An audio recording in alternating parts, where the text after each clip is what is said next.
You know what one of the worst feelings is? That feeling of being rejected or getting some really difficult feedback after you've worked really hard for something.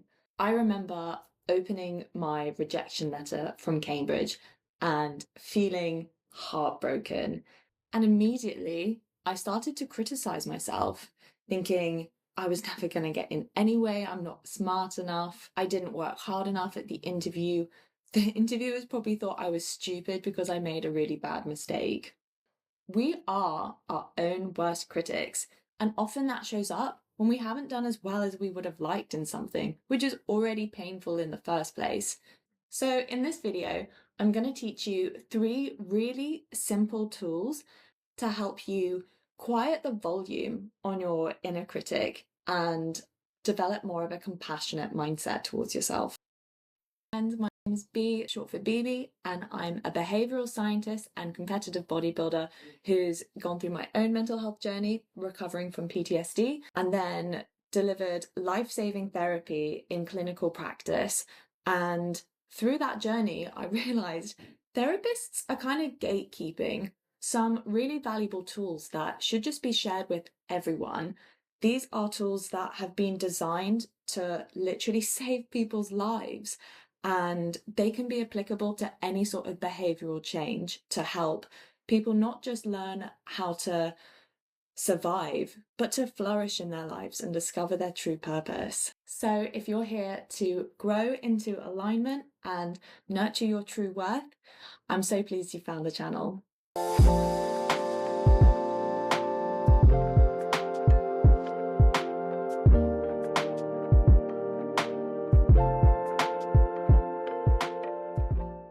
I think it's really important we understand why we actually criticize ourselves in the first place. And for a lot of us, that's a very learned inner voice that we have, maybe from how we were schooled, how we were raised. And the goal is to try and get us to do our best, to try and get us to work harder. And in that sense, our inner critic is really just trying to help. It's trying to get us to be the best that we know that we're capable of. So when I got that rejection letter, what my inner critic was doing was trying to help me problem solve into thinking, how could I have done better? What could I have done to get me into Cambridge? In the moment, it's kind of like that unhelpful friend who's really trying to help, but actually just making things worse. And for a lot of people, we believe that the only way we can do the best is to criticize ourselves. But that isn't the only way. And actually, there's a growing wealth of psychological research that supports a completely different alternative. So rather than just beating ourselves up to do better, we can actually do the opposite and get even better results. The best way to tap into this is to think of an example. Imagine your friend has been going for a new job and they call you and they didn't get it and they're really disappointed. What kind of things are you going to say to them? Probably something like, oh no, I'm so sorry to hear that. Hey, like, you'll find a better fit. This is probably going to end up being a blessing in disguise, and you were too good for them anyway. When we support others, we're so kind. But what about when you receive that rejection? I know for me, you go straight into the inner critic. We might start to think, oh, yeah, I was never going to get that anyway. I'm probably not qualified enough.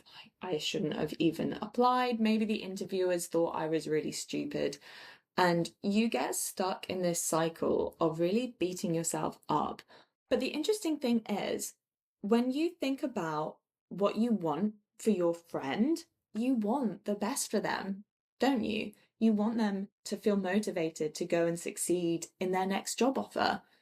Is that not what you also want for yourself? The approach that we have to these two situations when we're supporting other people versus trying to support ourselves is completely the opposite. One, we're very compassionate, and the other, we can be really critical. Okay, so we keep talking about compassion. What is compassion? Compassion is very much the mindset of kindness, and it can be traced back to some really interesting Buddhist roots. When we think about leaders and examples like Mother Teresa, Nelson Mandela, and the Dalai Lama, even looking at pictures of these people, you just see that they exude warmth and kindness. And these are also people that really work for positive change and really empower others. The Dalai Lama in particular is a big compassion fan, and he actually brought neuroscientists up to study his monks and how they were developing compassion through their practices. And that unlocked a lot of the neuroscience around not only meditation, but the practice of compassion, of having kindness for others and oneself. And when you think about these leaders, how do you think they talk to themselves? What kind of things do you think they say to themselves when they inevitably fail or get things wrong? They must be onto something, right? Not only that, but there's a wealth of scientific research also supporting that just 8 weeks of practicing self-compassion can increase people's effectiveness across a huge range of things: academic success, athletic performance, productivity at work, and all through being kinder to yourself. The thing is, criticism, sure, it works. It can help you get better results over time, but it doesn't feel great. And it's not the only way. But in the long term, it often just ends up creating more issues than it's worth. Whereas compassion just motivates you out of support and care for yourself. And the great thing is, self-compassion is a free skill that you can learn. It's a mindset shift, very much like gratitude or mindfulness. So here are 3 simple ways that you can start to shift that inner critic into a compassionate mindset. Number 1, feel it to heal it. This is about being mindful and aware of our pain and suffering in the first place. We have so many psychological tools for avoiding our discomfort. When something difficult shows up, of course, we don't want to acknowledge it. We want to run away as far as we can and create as much space from it as possible. We can use distraction like scrolling, drugs or alcohol, food, anything pleasurable. We can pretend it's not there, overthink about it to make it go away. There are so many things. To be more compassionate, we actually need to notice when something hurts, and that can be really vulnerable. For me, when I got that rejection letter, my mind immediately went into problem solving. I was trying to think about all the things I could have done better. What that was really kind of doing was distracting me from the fact that I was really upset. I was really hurting in that moment, and I didn't want to feel that. I didn't want to feel upset or rejected. So use that distraction, that thinking technique to try and pull myself away from my feeling. But to be more compassionate, we actually need to turn towards that difficult feeling and give it some space. Recognize that it's there without immediately trying to change and get rid of it. Which leads really well on to the second point. Tip number 2 is, remember, once you've acknowledged what you're feeling, remember that humans are all wired the same. We're all stuck with this kind of faulty mechanism that gives us difficult emotions, that gives us a really harsh inner critic. And you're not alone in that. We all do that. Sure, the degree and the exact details of everybody's circumstances will be different. But what the general theme of our inner critics all are is, you're not enough. You're doing something wrong. That's what mine says, and I bet that's what yours pretty much says as well. That's what all the clients I've supported, the rough theme, you're not enough. You're doing something wrong. That is what our minds do to try and protect us, to try and keep us together. If we think about the evolution of our minds, when we were hunter-gatherers, If we were ever separated from the tribe, we would die because you can't survive as one person. And we still have that mechanism, even in modern society where that isn't the case anymore. This is what our minds have been designed to do. And once we remember that, it can be really helpful to zoom out and get perspective, because this is something that is universal to all people. We all have these minds, they all work the same. So when I got that letter, I immediately just felt so isolated, and that there was something wrong with me for feeling that way. But most people, when they get a rejection letter, go through that similar process. There's nothing special or different about the way my brain interprets something negative. And that kind of knowledge of that shared experience can be really comforting, because it decreases the isolation that we feel around difficult experiences.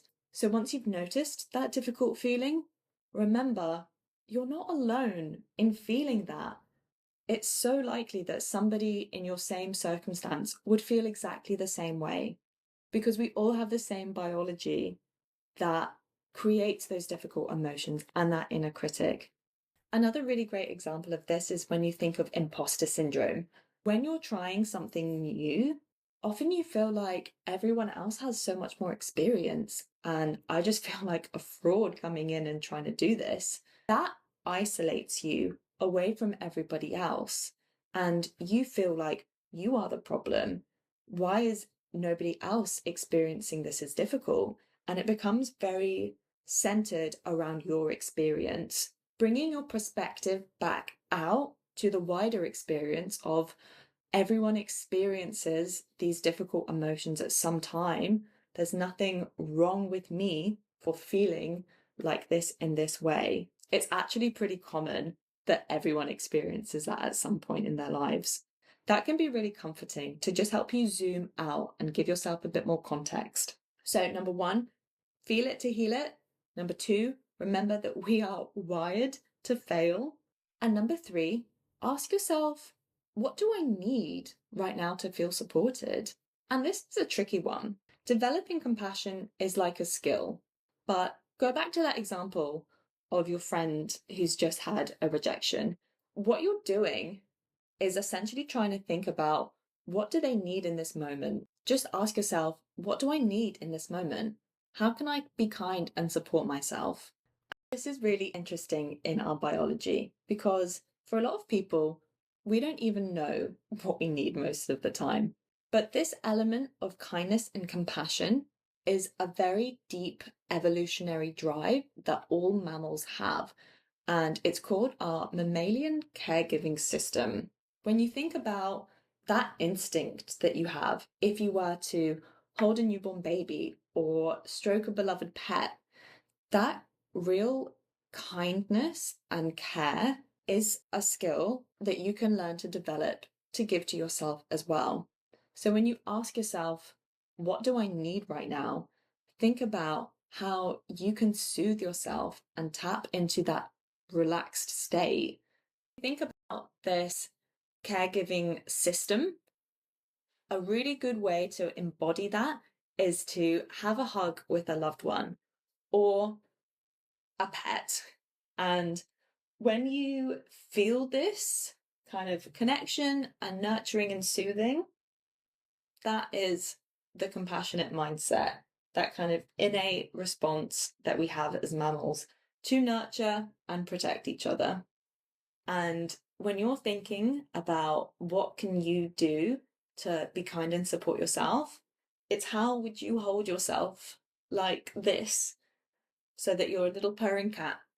When we think about giving ourselves a bit of kindness and support, it's very similar to what we might offer other people.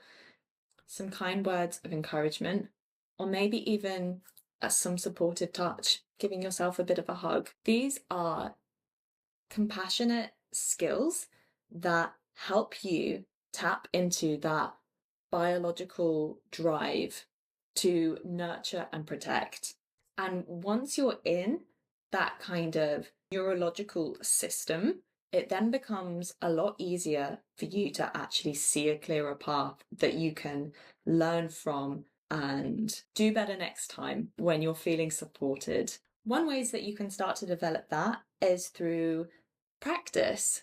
And I'm linking some resources that I have for some visualization and meditations that you can do to start to develop that kind inner voice so that when you're struggling, it can feel more instinctive. So to wrap us up, self-criticism is a learned behavior because it kind of works. It can get us to achieve more. And it's how a lot of society tells us we should be, how a lot of us were schooled, how a lot of us might have been brought up as well. So it's no surprise that a lot of people struggle with being critical of themselves, but there is another way that's supported in scientific literature and by inspiring leaders that you can actually do the complete opposite, be compassionate, and that can even do better for you. And 3 quick steps to build a compassionate mindset